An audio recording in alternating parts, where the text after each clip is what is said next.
नमस्कार दोस्तों, जन मुद्दों की बात धर्मराज के साथ मेरे शो में आप सबका स्वागत है। आज हमारे साथ उड़ीसा से बहुत ही senior activist press club of India में प्रेस कॉन्फ्रेंस करने आए थे।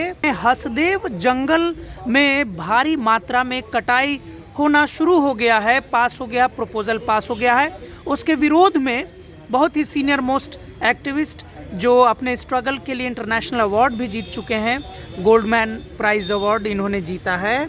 और सर का नाम है प्रफुल्ल सामंत सर।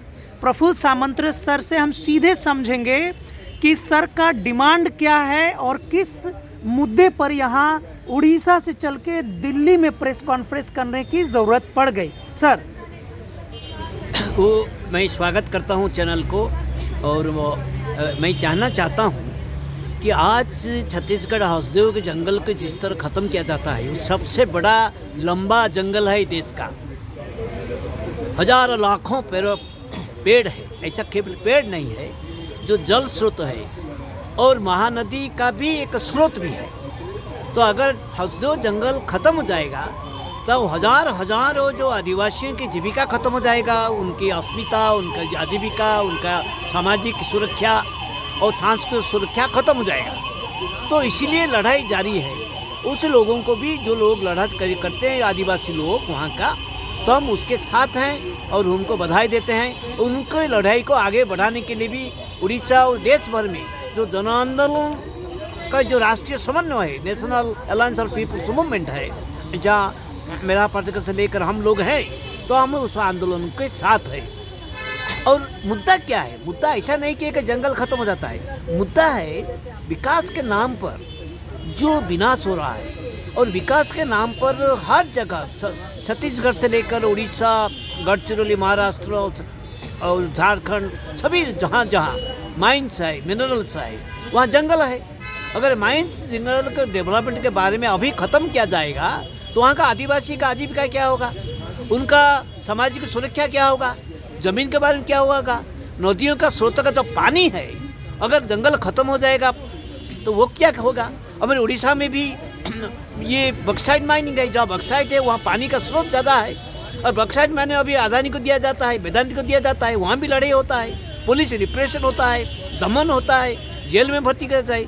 जैसे मेरे जैसे एक समाज का कर्मकर्ता को अगस्त महीना में पुलिस हमको किडनैप कर ले लिया। जैसे कंपनी गुंडा लोग करते रहते हैं, तो वहाँ के लोगों के जेल में रखते हैं। वो भी हसदेव में होता है, गढ़चिरौली में यही होता है कि जहाँ जहाँ आज देश में क्या होता है ना, जो केंद्र में जो सरकार है, मोदी सरकार, बीजेपी सरकार है, वो पूरा देश को पूरा प्राइवेटाइजेशन करना चाहता है।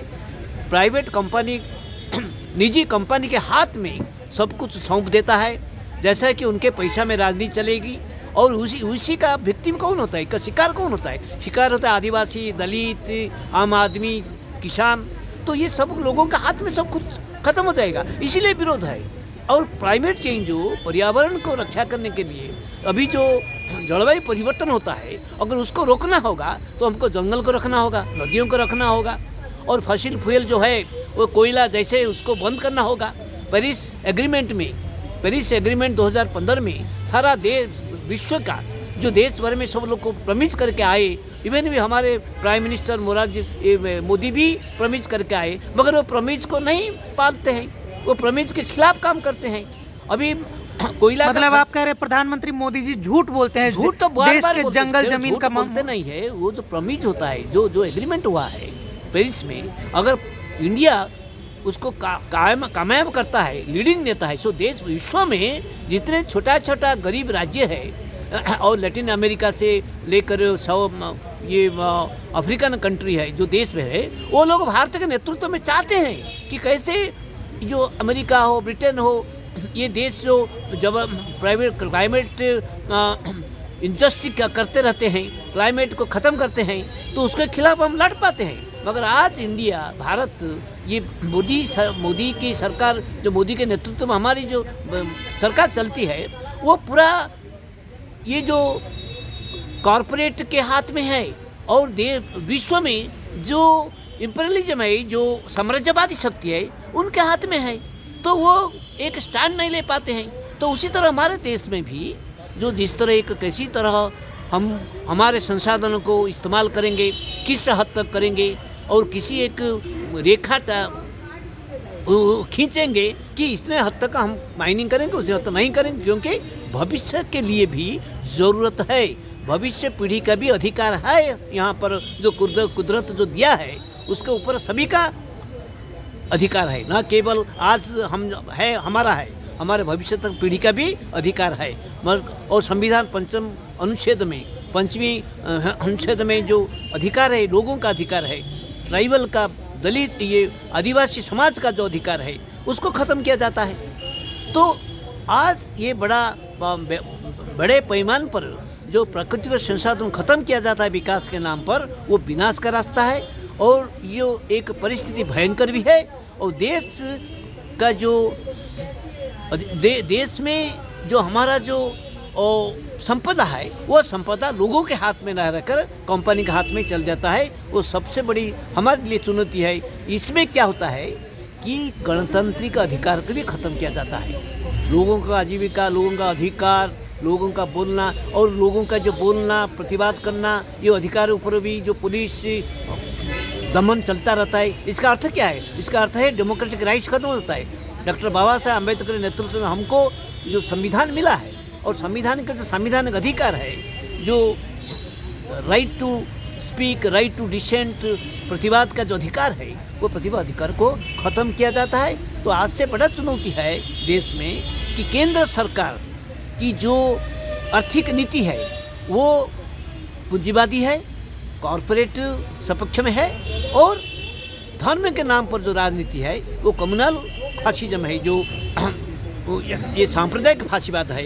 ये दोनों के खिलाफ हमको लड़ना ज़रूरी है। आज हौसदों से लेकर उड़ीसा, छत्तीसगढ़ से लेकर झारखंड, गढ़चिरौली तक एक साथ, इधर हिमालय में भी जिस तरह जोशीमठ को अभी नुकसान हुआ, जो ये विकास के नाम पर वहाँ पर चैनल खुलता है, ये पावर प्लांट, ये डैम बनाते हैं, टनल बनाते हैं, वो तो गंगा ब्रह्मपुत्र नदी के ऊपर भी असर पड़ता है, हिमालय के ऊपर असर पड़ता है। तो इसके खिलाफ हम लड़ते हैं कि ये जो विकास के नाम पर विनाश हो रहा है, तो उसके खिलाफ हमारे लिए बड़ा चुनौती है। तो इसीलिए ये जो आंदोलन, हसदेव का जो आंदोलन, जंगल बचाने के लिए जो आंदोलन, ये केवल जंगल बचाने के लिए, ये देश बचाने के लिए है और देश का संप्रभुता को बचाने के लिए है। और देश भर में हम कॉरपोरेट और कम्युनल, ये जो सांप्रदायिक और फांसीवाद के खिलाफ ये लड़ाई है। बहुत बहुत शुक्रिया सर, आपने अपनी बात मेरे चैनल पे कही। और सबसे दुखद बात है कि उड़ीसा में भी सरकार है, उड़ीसा में भी भारत सरकार है, लेकिन उड़ीसा के मुद्दों पर, झारखंड के मुद्दों पर, छत्तीसगढ़ के मुद्दों पर, यानी कि देश के वंचित तबकों के मुद्दे पर आप जैसे बहुत ही वरिष्ठ कार्यकर्ताओं को अपनी बात कहने के लिए अपने राज्य से दिल्ली आना पड़ता है। उसके बाद भी सरकारों के कानों पर जूं तक रेंगेगी या नहीं, ये आने वाला वक्त बताएगा। सर, मैं अपने चैनल दैनिक अम्बेडकर की तरफ से आपको धन्यवाद पेश करता हूँ। Thank you sir.